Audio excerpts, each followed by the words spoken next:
Astaghfirullah. Bismillahirrahmanirrahim. Assalamualaikum warahmatullahi wabarakatuh.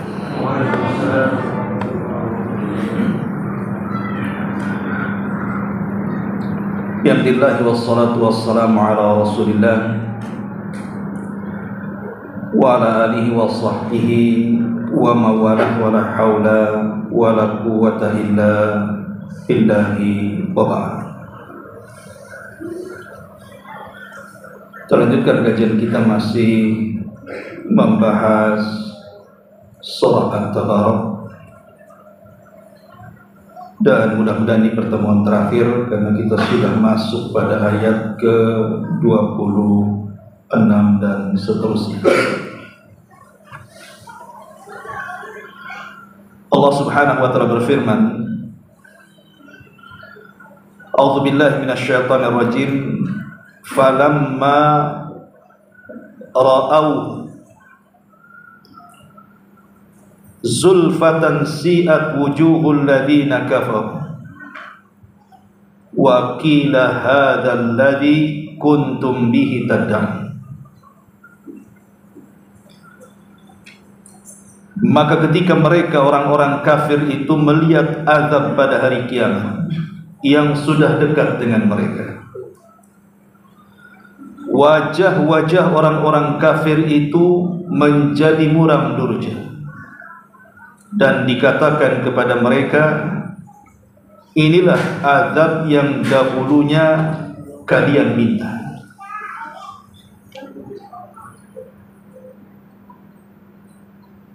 Ayat ini sebelumnya Allah Subhanahu wa taala mengatakan, wa yaquluna mata hadzal wa'du in kuntum shadiqin. Pada ayat ke-25-nya, mereka orang-orang kafir berkata, kapan datangnya ancaman itu jika kamu orang-orang yang benar? Jadi orang-orang kafir Quraisy, mereka datang kepada Nabi sallallahu alaihi wasallam, kemudian mereka pun menantang dan mengatakan, mata hadzal wa'du in kuntum shadiqin. Kapan datangnya kiamat? Kalau memang engkau ini benar atas kabar yang dihabarkan kepada kami.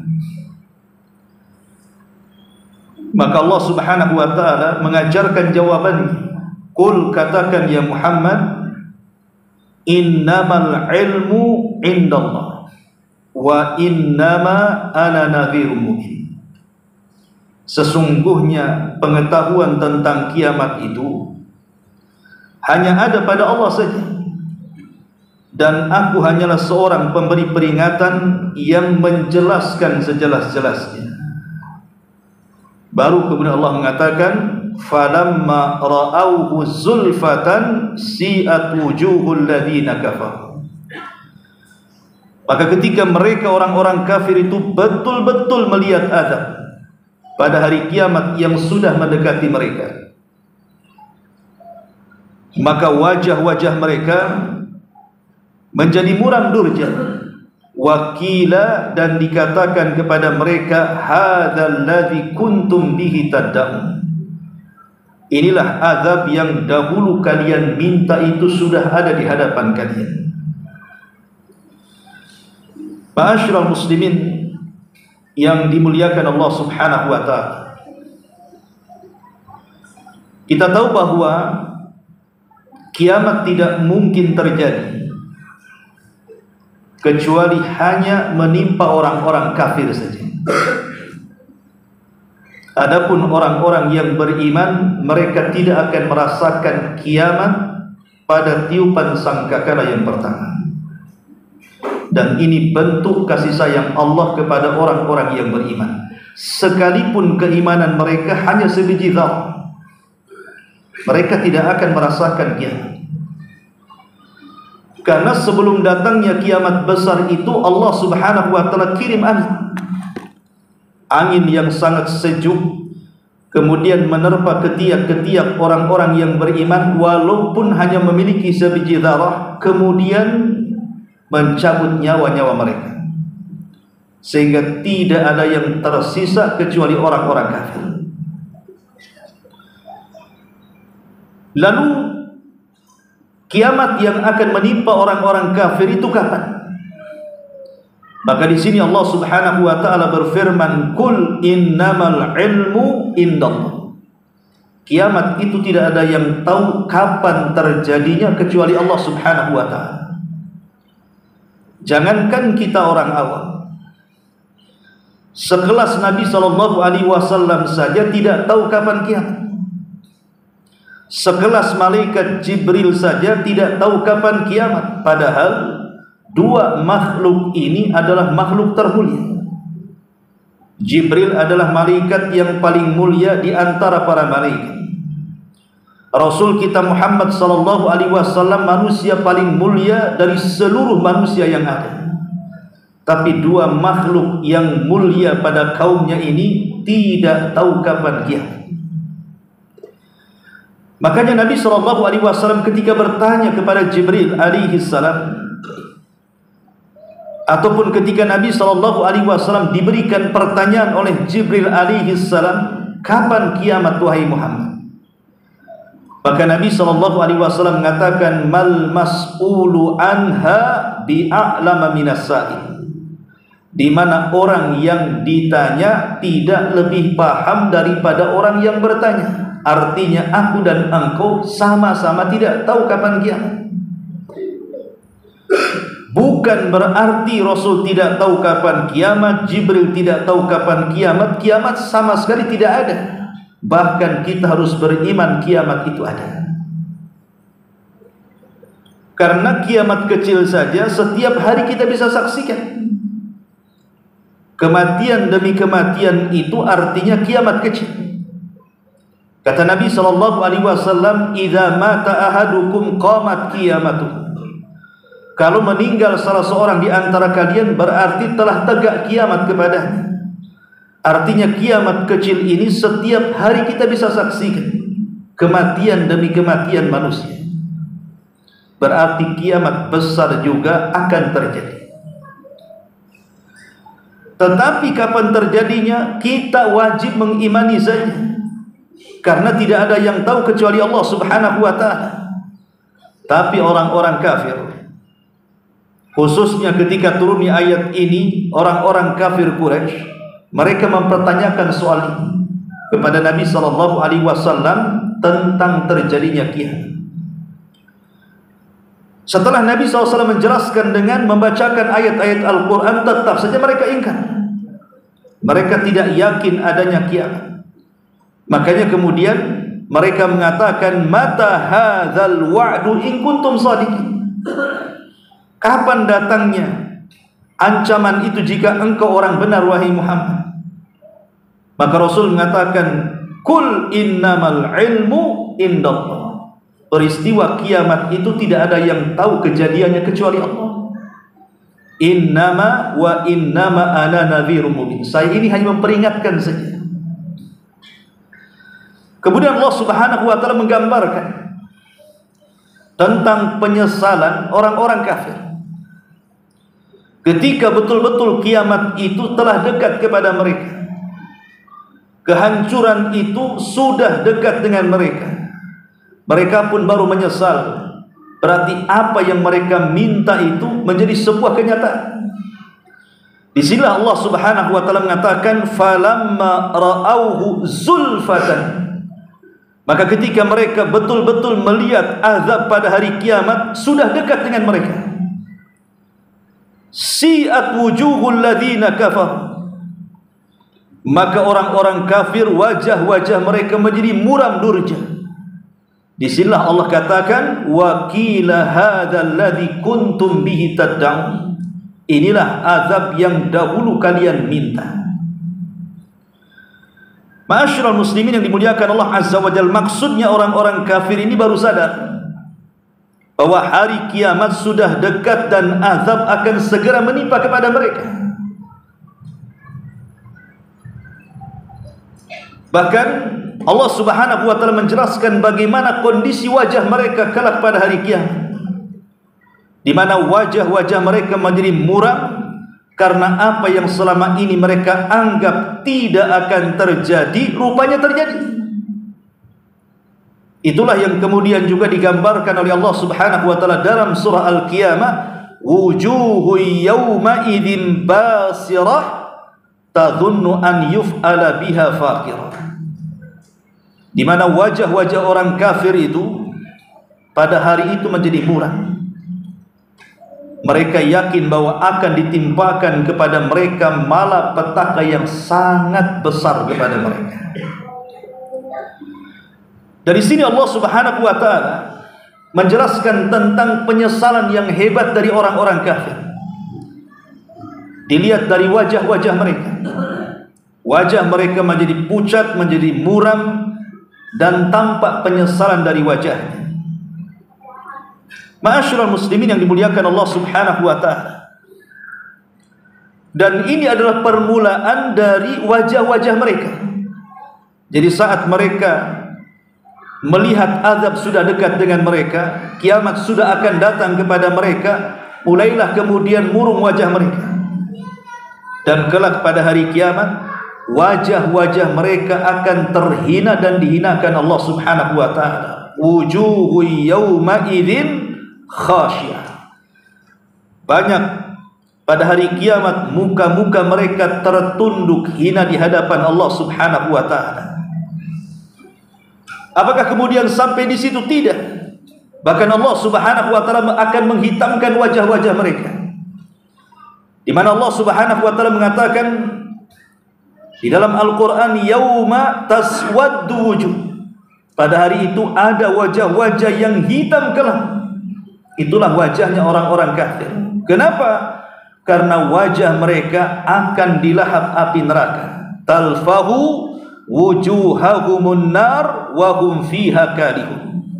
Wajah mereka akan dibakar api neraka, dan mereka di dalam neraka dalam keadaan cacat dan tidak akan pernah sehat. Ma'asyiral muslimin yang dimuliakan Allah Subhanahu wa taala. Lalu penyesalan apa yang akan dirasakan oleh orang-orang kafir itu? Karena orang-orang kafir itu kan mereka orang-orang yang diberikan oleh Allah Subhanahu wa taala istidraj. Istidraj itu artinya makar Allah. Jadi orang-orang kafir itu tidak sadar ketika di dunia Allah Subhanahu wa taala memberikan kesehatan kepada mereka, memberikan harta banyak kepada mereka, memberikan usia yang panjang kepada mereka, diluaskan usahanya, dimudahkan rezekinya. Tapi mereka tidak sadar kalau itu istidraj bagi mereka. Istidraj itu Allah membiarkan mereka dalam kondisi kufur, sengaja memberikan kesempatan bagi mereka untuk bertobat dan masuk ke dalam Islam. Tapi sebagian orang-orang kafir atau sebagian banyak orang-orang kafir tidak merasakan itu karena terlena dengan kehidupan dunia. Lah ketika kemudian mereka lalai, disitulah Allah Subhanahu wa taala mengatakan, falamma nasu ma dzukiru bihi fatahna alaihim abwaba kulli syai'in hatta idza farihu bima utu akhadnahum baghtatan fa idza hum mublisun. Maka tatkala mereka melupakan peringatan yang telah diberikan kepada mereka, kami pun membukakan semua pintu-pintu kesenangan untuk mereka, sehingga apabila mereka bergembira dengan apa yang telah diberikan Allah kepada mereka, kami datangkan siksa kepada mereka dengan tiba-tiba, maka ketika itu mereka terdiam berputus asa. Ma'asyiral muslimin yang dimuliakan Allah Subhanahu wa taala, orang-orang kafir itu adalah orang-orang yang terlaknat. Mereka tidak sadar bahwa kalau seseorang itu kufur kepada Allah, kemudian mereka diwafatkan dalam posisi di atas kekufuran kepada Allah Subhanahu wa taala, hakikatnya mereka adalah makhluk-makhluk yang dilaknat. Dan itu disyaratkan dalam surah Al-Baqarah 161. Innal ladzina kafaru wa matu wa hum kuffar ulaika alaihim la'natullah wal malaikati wan nasi ajmain. Sesungguhnya orang-orang kafir dan mereka mati dalam keadaan kafir, mereka itu akan mendapatkan laknat Allah, laknat para malaikat Allah, dan laknat seluruh manusia ditimpakan kepada mereka. Itulah penyesalan yang mereka akan dapati ketika mereka diwafatkan dalam posisi kafir. Maka mereka menjadi makhluk yang dilaknat oleh Allah Azza wa Jalla. Ketika mereka makhluk yang dilaknat, berarti mereka dijauhkan daripada rahmat saat kematiannya. Orang-orang kafir itu akan dijauhkan dari rahmat saat kematiannya. Makanya dalam hadis yang panjang dari hadis Bara ibn Azib radhiyallahu anhu, bagaimana Nabi SAW menggambarkan kematian orang kafir. Bagaimana Nabi menjelaskan kematian mereka. Kata Nabi SAW, wa innal abdal kafir, sesungguhnya hamba Allah yang kafir, idza kana fi inqita'in minad dunya wa iqbalin minal akhirah, jika menjelang berakhirnya kehidupan dunia dan menuju akhiratnya, nazala ilaihi minas sama malaikatun sudul wujud, maka Allah akan turunkan dari langit malaikat yang berwajah buruk sekali kepada mereka. Inilah penyesalan yang mereka akan dapati pertama kali. Allah utus kepada mereka malaikat yang berwajah buruk, yang berwajah hitam kelam dan menakutkan. Cukup sampai di sini tidak, kata Rasul, ma'ahum masuh, dan sebagian mereka membawa kain yang sangat kumal, yang sangat kasar dan sangat busuk sekali. Karena kain kafan bagi mereka itu diambil dari neraka. Subhanallah. Pertama diturunkan malaikat yang sangat buruk, yang kedua dibawakan kain kafan dari neraka. Fayajlisuna minhu maddal basar, maka para malaikat itu duduk di dekatnya sejauh mata memandang. Kemudian thumma yaji'u malakul mauti, maka ketika itu didatangkan malaikat maut. Hatta yajlisa inda ra'si, sampai malaikat maut ini duduk di dekat kepalanya. Kenapa dia duduk di dekat kepala? Karena kita tahu bahwa ruh itu keluar dari mulut. Jadi saat manusia akan dicabut itu, para malaikat pembantu malakul maut itu membantu mendorong ruh dari jari, jemari kaki dan tangan, didorong sampai ke tenggorokan. Saat ruh itu sampai di tenggorokan, disinilah tugas malakul maut untuk mencabutnya. Lah ketika kemudian malakul maut berada di kepalanya, kemudian ruh sudah ada di kerongkongannya. Ingat, kalau ruh sudah ada di kerongkongan, ikhwan, tidak akan ada yang selamat. Karena Allah yang mengatakan, hatta idza balagatit taraqi wa qila man rah. Ketika ruh sampai di tenggorokan manusia, siapa yang mampu meruqyah dia, mengembalikan ruh ke dalam jasadnya? Tidak ada. Karena disitulah malakul maut sudah diberikan tugas oleh Allah untuk mencabut nyawanya, dan dia pun berteriak, ya ayyatuhan nafsul khabithah, wahai jiwa yang buruk, wahai jiwa yang busuk, ukhruji ila sakhatin minallahi wa ghadabi, keluarlah kepada kemurkaan Allah Subhanahu wa taala dan kemarahan. Apa kata Nabi SAW? Fatufarraku fi jasadihi fayantazi'uha kama yantazi'us safud minas sufil mablul fayakhuduha fa idza akhadaha lam yada'uha fi yadihi tarfata ainin hatta yaj'aluha fi tilkal masuh wa yakhruju minha ka'antani rihin jifatin wujidat ala ahli al-ardh. Subhanallah. Ketika malaikat maut ini memburuk-burukkan ruh orang ini, maka kemudian malaikat maut ini pun mencabut nyawanya, maka ruh itu pun bercerai-berai, terpisah dalam jasadnya. Malaikat maut pun mencabut ruh itu bagaikan dicabutnya besi yang bengkok yang ditancapkan kepada bulu wol, kemudian disiram dengan air. Anda bisa bayangkan, kalau ada pisau berbentuk cerulit, kemudian dipendamkan kepada kambing yang berbulu wol yang belum dicukur itu. Lihat, kambing wol itu kan bisa 2 jengkal terkadang bulunya, terkadang gimbal-gimbal kan itu. Dimasukkan ke dalam bulu itu. Kemudian setelah dimasukkan, kemudian disiram bulu itu sehingga nempel di pisau bengkok. Kemudian dicabut dengan cara paksa. Apa tidak merontokkan bulu-bulunya? Pasti merontokkan bulu-bulunya. Itulah yang terjadi, di mana orang-orang kafir saat dicabut roh itu akan merontokkan seluruh persendiannya, tulang-tulangnya. Dia akan merasakan sakit yang tidak ada yang tahu rasa sakitnya kecuali Allah Subhanahu wa ta'ala. Kemudian setelah ruh berada di tangan malakul maut, hanya sebentar saja di tangan malakul maut, langsung diambil oleh malaikat-malaikat pembantu malakul maut yang disebut dengan rusulul maut, kemudian diletakkan di kain kafan yang diambil dari neraka.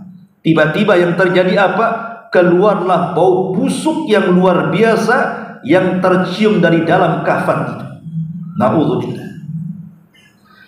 Ma'asyiral muslimin yang dimuliakan Allah Subhanahu wa ta'ala, setelah kemudian dia dibuntal dengan kain kafan yang mengeluarkan aroma busuk, maka Nabi SAW mengatakan, fayas'aduna biha fala yamurruna biha ala mala'in minal mala'ikah illa qalu ma hadha ar-ruhul khabith fayaquluna fulan ibnu fulan bi akbahi asma'ihi allati kana yusamma biha fid dunya. Maka kemudian malaikat-malaikat yang lain mengangkat ruh itu, maka tidaklah ruh yang sudah dibuntal kain kafan dari neraka ini lewat di salah satu malaikat dari malaikat-malaikat yang ada di langit.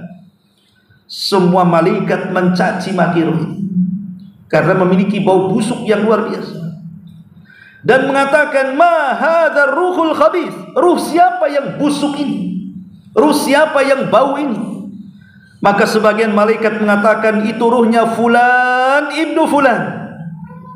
Maka disebut nama yang paling buruk yang pernah diberi nama ia di dunia, hatta yuntaha ila sama'id dunya, sampai kemudian ruh itu mendekati langit dunia. Ingat bahwa langit itu ada pintunya. Tidak sembarang orang bisa naik ke langit kecuali lewat pintunya. Was-sama'i wat-tariq, karena langit itu ada pintunya. Lah, tujuan malaikat ini mengangkat ruh ini supaya masuk ke langit pertama, kedua, dan begitu seterusnya. Tapi apa yang terjadi? Fala yuftahu lahu, tiba-tiba satu pintu langit pun tidak ada yang dibukakan kepadanya. Bahkan pintu-pintu langit ditutup dengan serapat-rapatnya. Dia tidak bisa dinaikkan ke langit. Disitulah Nabi SAW membaca ayat, la tufattahu lahum abwabus sama wa la yadkhuluna al-jannah hatta yalijal jamalu fi sammil khiyat, di mana ruh-ruhnya orang-orang kafir tidak akan dibukakan kepada mereka pintu-pintu langit, bahkan mereka tidak akan dimasukkan ke dalam sorga sampai ada cerita unta masuk ke liang jarum. Ada unta masuk ke lubang jarum? Mustahil. Lubang jarum kecil, unta itu besar. Gimana cara masuknya? Artinya mustahil orang-orang kafir itu masuk ke dalam sorga. Jangan lagi dimasukkan ke dalam sorga, dinaikkan ke langit saja tidak bisa karena pintunya ditutup dengan serapat-rapatnya. Ma'asyiral muslimin yang dimuliakan Allah Azza wa Jalla, lalu apa yang terjadi? Di sini Allah Subhanahu wa ta'ala berfirman kepada malaikat yang membawa ruh orang kafir yang berbau busuk, uktubu kitabahu fi sijjin fi ardi sufla. Catatan amalan orang ini letakkan di tempat yang paling rendah di bumi. Maka kemudian malaikat yang membuat catatan amal ini, dibawanya catatan ini ke lapisan bumi yang ada dalam bumi. Setiap lapisan menolak, tidak mau menerima catatan orang-orang kafir, baik lapisan pertama, kedua, ketiga, sampai ketujuh, menolak lapisan-lapisan ini. Terpaksa diletakkan di bawah lapisan ketujuh. Itulah yang disebut dengan ardus sufla. Diletakkan di situ. Kemudian bagaimana nasib ruhnya? Kata Nabi SAW, fatutrahu ruhuhu tarhan. Kata Rasul, lemparkan saja ruhnya itu. Akhirnya yang terjadi apa? Ruh itu dilempar dari ketinggian. Bayangkan, jangan cerita dilempar dari mendekati langit pertama, antum jatuh dari ketinggian 10 meter, 20 meter saja, Anda bisa rasakan bagaimana rasanya. Nggak percaya, buat aja kayak gitu. Naik ke masjid ini, kemudian terjun payung, bebas gayanya gitu. Kira-kira terjadi gimana? Apa nggak remek semua badan kita? Ini dari ketinggian. Kayak orang terjun payung, kemudian payung dilepaskan gitu. Gimana rasanya? Makanya kemudian Nabi SAW menggambarkan dengan firman-Nya, "Wa man yusyrik billahi faka'annama kharra minas sama fatakhtafuhu at-tayru aw tahwi bihi ar-rih fi makanin sahih." Siapapun yang menyekutukan Allah Subhanahu wa taala, maka seolah-olah dia dilempar dari langit, kemudian disambar burung atau dihempas angin ke tempat yang jauh.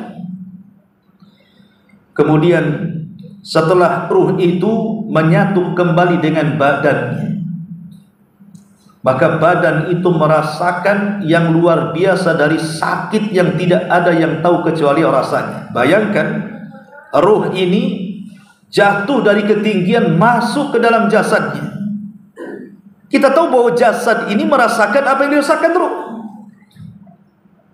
Karena selama manusia tidak ada ruhnya, antum mau tendang, antum mau gunting, antum mau gantung, antum mau nyayat, gak akan terasa, gak ada ruhnya. Lihat mayat itu, antum mau injak-injak, mau 1000 orang injak-injak dia pun dia tidak mungkin jerit-jerit. Kenapa? Karena tidak ada ruhnya. Coba ada ruhnya, diinjak-injak, jangan diinjak, ditempeleng saja kita menjerit kan? Apalagi sampai diinjak-injak, disayat-sayat gitu. Maka kita bisa bayangkan bagaimana rasa sakit badan ketika ruh baru saja dilempar dari ketinggian itu.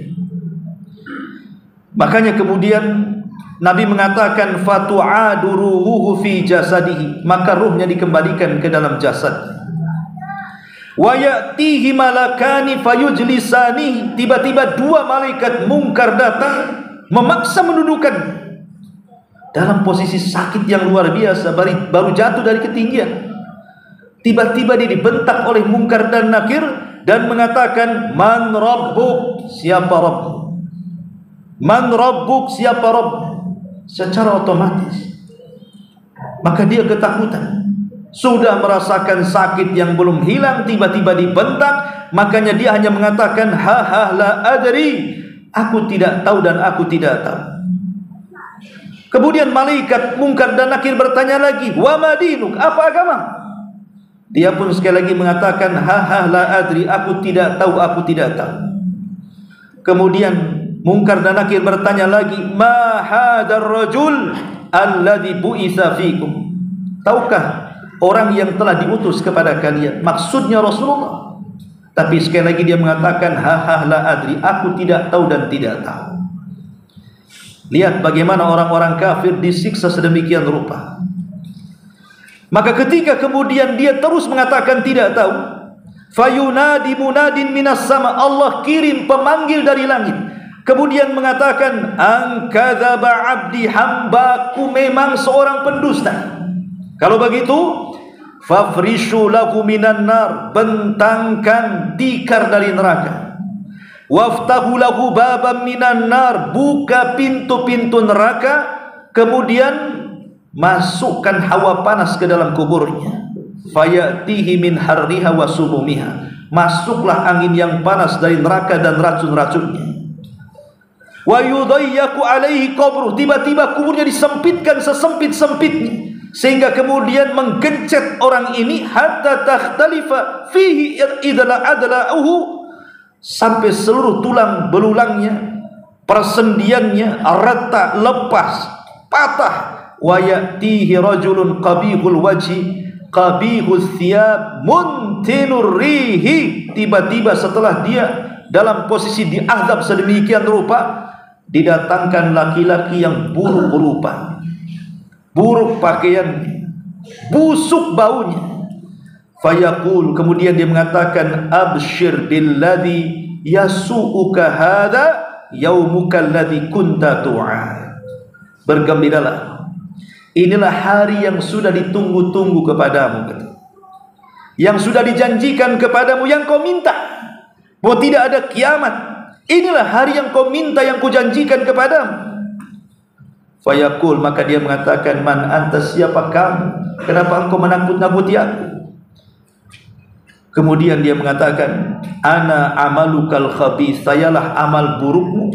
Fayaqul, rabbi la tuqimis sa'ah, ya Rabb, jangan kau tegakkan kiamat. Di kuburan saja sudah tersiksa sedemikian rupa, macam mana kelak di neraka?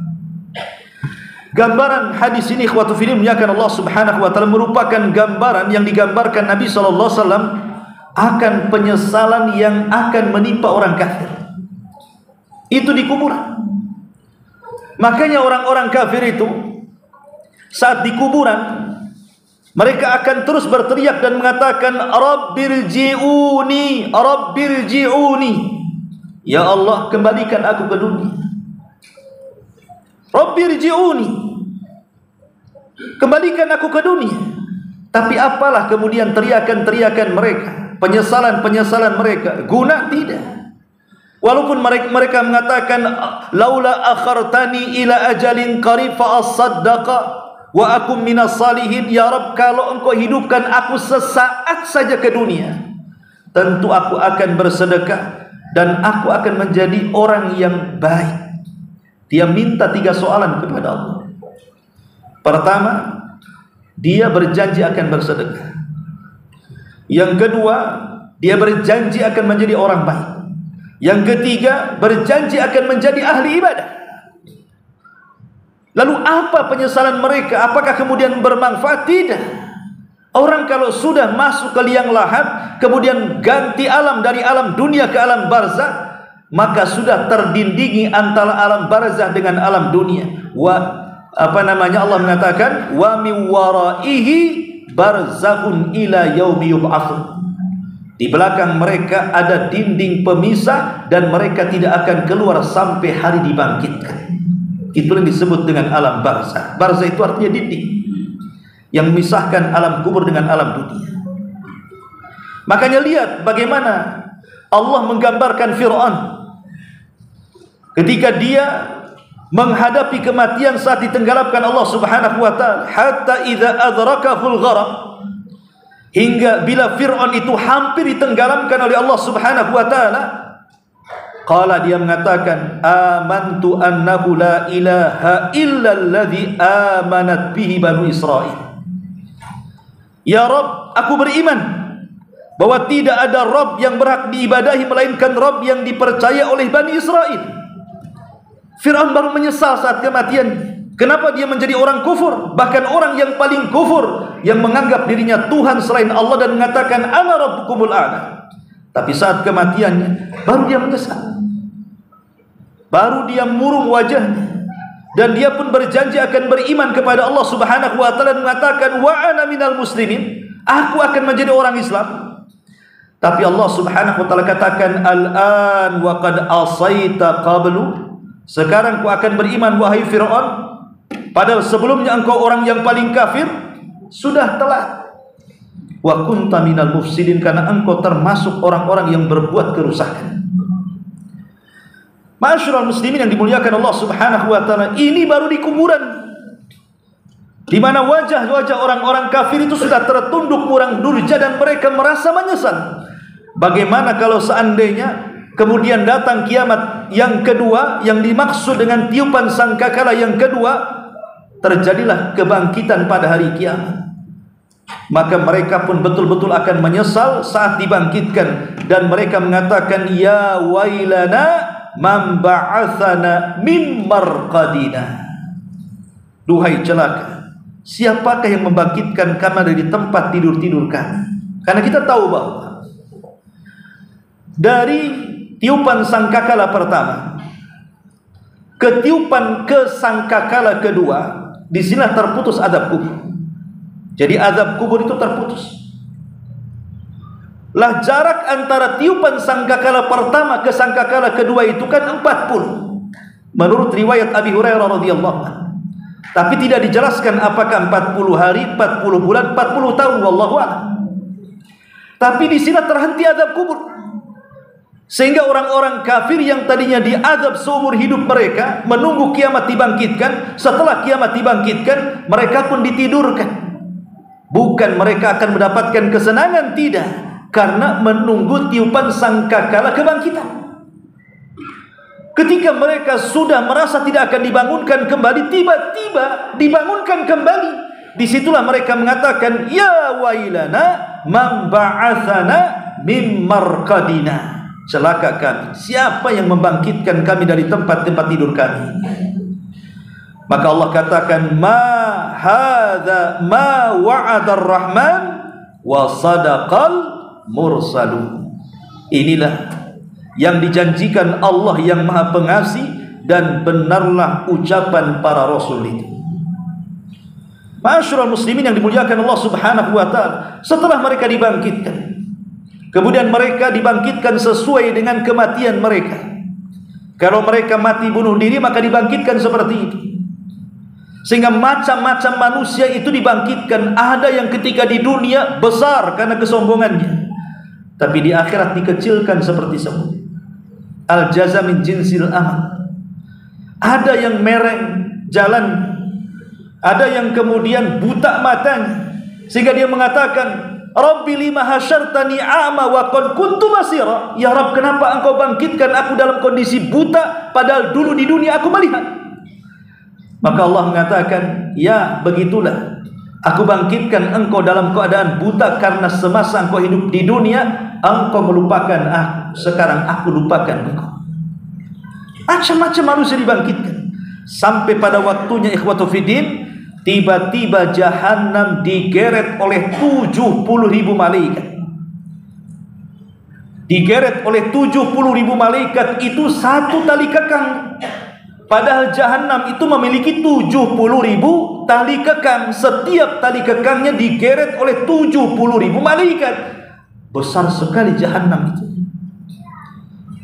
Kemudian setelah digeret, malaikat berdiri bersab-sab mengelilingi orang-orang yang ada di padang mahsyar, seolah-olah mereka tidak mungkin lari dari tempat itu.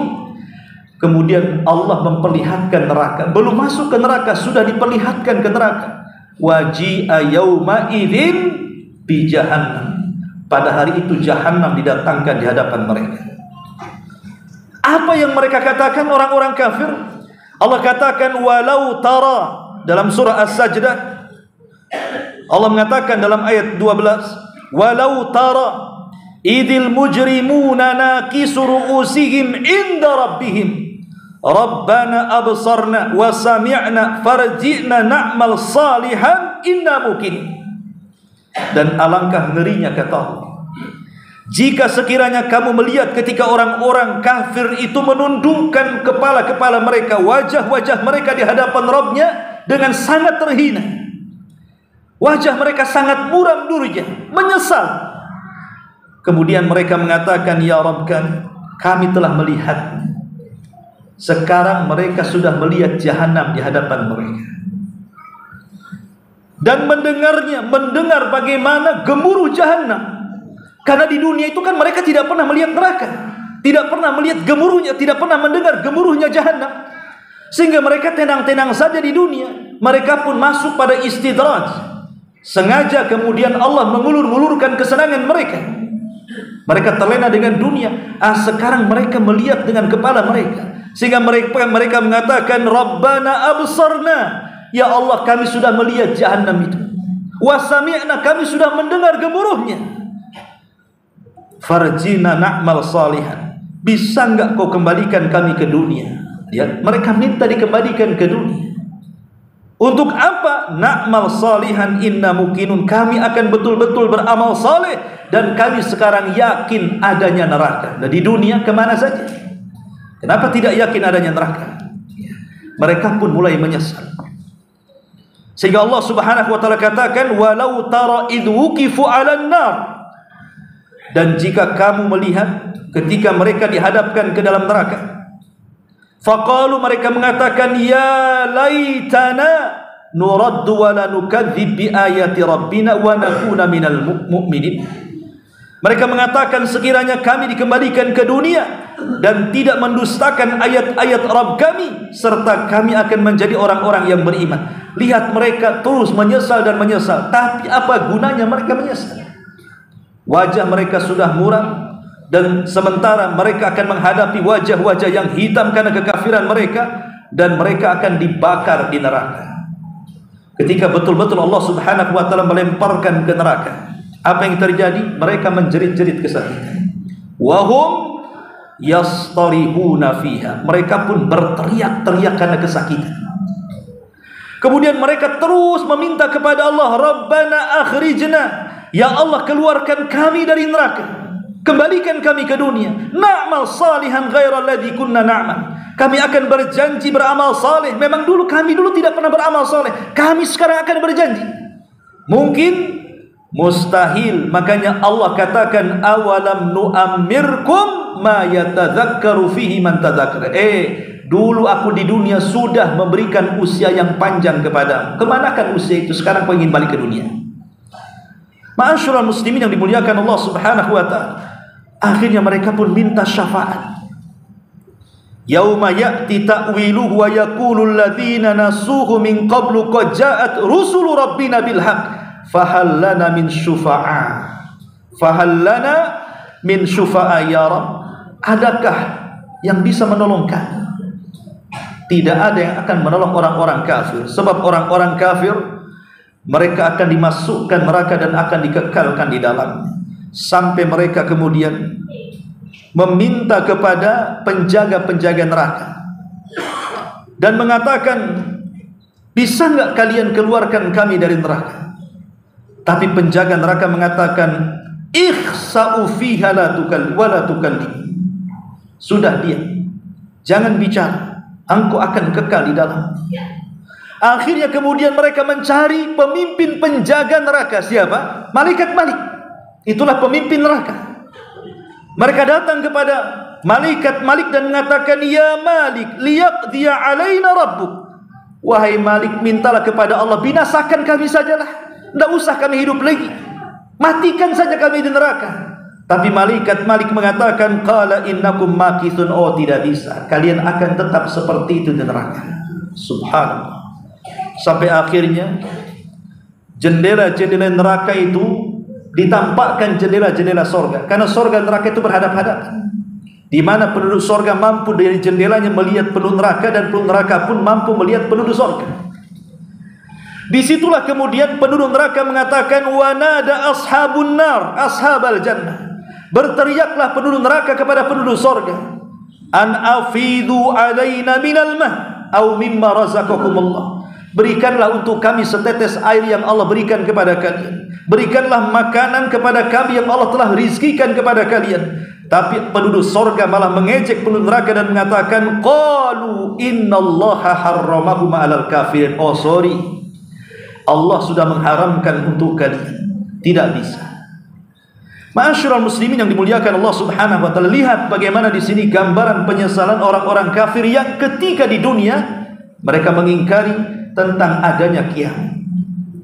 Kemudian Allah Subhanahu wa taala berfirman pada ayat selanjutnya, qul ara'aytum in ahlakani Allah wa man ma'iya aw rahimana faman yujirul kafirina min adzabin alim. Qul huwar rahman amanna bihi wa alaihi tawakkalna fasata'lamuna man huwa fi dhalalim mubin. Katakan ya Muhammad, tahukah kamu jika Allah mematikan aku ataupun mematikan orang-orang yang bersamaku, atau boleh jadi memberikan rahmat kepadaku atau kepada kami, maksudnya kami akan masuk surga. Lalu siapa yang dapat melindungi orang-orang kafir dari azab yang pedih? Katakan, dialah yang maha pengasih, kami beriman kepadanya dan kami bertawakal, maka kelak kamu akan tahu siapa yang berada dalam kesesatan itu. Maksudnya di sini, keadaan kondisi Rasul di tengah-tengah orang kafir itu menjadikan orang kafir selamat dari azab, dan itu bentuk rahmat. Jadi di antara rahmat kenapa diutusnya Rasul ke bumi itu bukan hanya bagi kita orang-orang Islam, tapi orang kafir juga mendapatkan rahmat. Apa rahmat bagi orang kafir? Kata Imam Ibnu Jarir, sebagaimana dinukilkan Imam Ibnu Katsir, bentuk rahmat diutusnya Rasul kepada orang kafir itu, mereka tidak diazab sebagaimana pendahulu mereka. Dahulu orang-orang yang kufur kepada nabinya, kaum Ad dilulantakkan, kaum Samud dihabiskan, kaum Nuh habis semuanya. Tapi dengan adanya Rasul di tengah-tengah orang kafir, tidak diazab seperti pendahulu mereka. Kemudian Allah Subhanahu wa taala tutup ayatnya, alam tara, gimana ayat selanjutnya? Tentang air ya. Allah Subhanahu wa taala mengatakan, "Qul ara'aitum in asbaha ma'ukum ghauran faman ya'tikum bima'in mahin." Katakan ya Muhammad, terangkanlah kepadaku, jika sumber air kamu menjadi kering, maka siapa yang akan memberi air yang mengalir? Artinya Allah berpindah kepada bab lain tentang kekuasaannya, bicara soal air. Kenapa bicara soal air? Karena air adalah sesuatu yang dihajatkan manusia. Tanpa air orang tidak hidup. Allah SWT mengatakan, kalau Allah tahan air itu, siapa yang bisa mendatangkan? Tidak ada. Maka bersyukurlah kepada Allah Subhanahu wa taala yang sudah memberikan kehidupan dengan adanya air ini. Wallahu a'lam bishawab. Qad Allah azza wa jalla. Mudah-mudahan ada manfaatnya. Afwan sebenarnya acara ini juga tersebar. Subhanaka bihamdika, asyhadu an la ilaha illa anta, astaghfiruka